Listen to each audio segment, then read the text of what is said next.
qosolku wuxuu u qaybsamaa noocyo kala duwan qosol gariirka kan afka baarkiisa ah iyo kan ka soo go'a laabta ardayda dhigata fasalkan waxaa la baray in qosolku uu yahay mid u wanaagsan dareenka waxaana fikradda iyo aasaaska fasalkan iska lahaa Belachu Girma oo ku guuleystay ninka ugu wanaagsan ragga ama dadka wax ka qosliya ama qosolka matala ee dunida. When I laugh from my bottom of heart, marka aan si kal iyo laaba oo caloosha ka soo go'da aan u qoslo marka qosolkaygu waa mid iska socda oo aan joogsan oo wax taabanaya buu yiri. hadda marka aan indhahaaga fiirinayo waxbaa ka muuqda.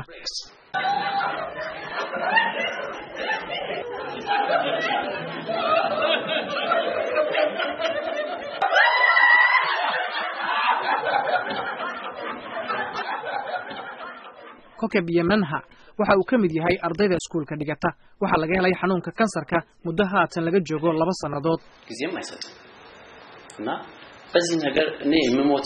markii hore warwar fara badan baa ihayay buu yiri maxaa yeelay xanuunka kansarka waa cudur dilaa ah laakiin markaan iskuulkan ku soo biiray kadib waxaan dareemayaa inaan sii noolaan karo.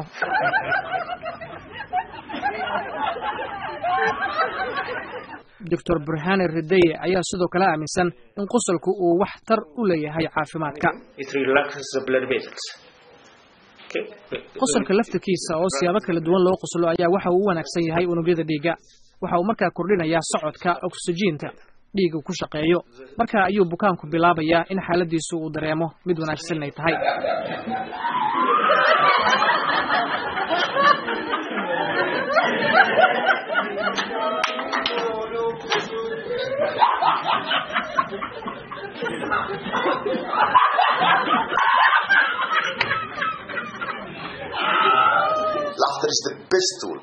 qosolku waa waxa ugu wanaagsan ee dunida oo dhan isku xiri kara. sida aad fasalkeena ku aragteen dad meelo kala duwan oo dunida ah ayaa nagu soo biira oo yimaada oo qosla oo aan ka qoslinaa iyadoo aan la isfaquuqayn. mararka qaar waxaad ba isleedahay qosolka ayaa ka fiican cunada.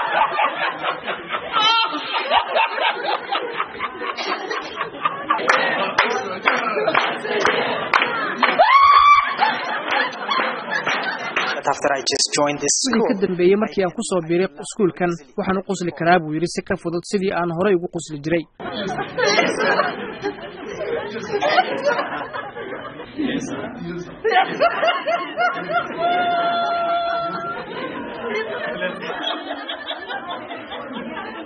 stress is growing, increasing.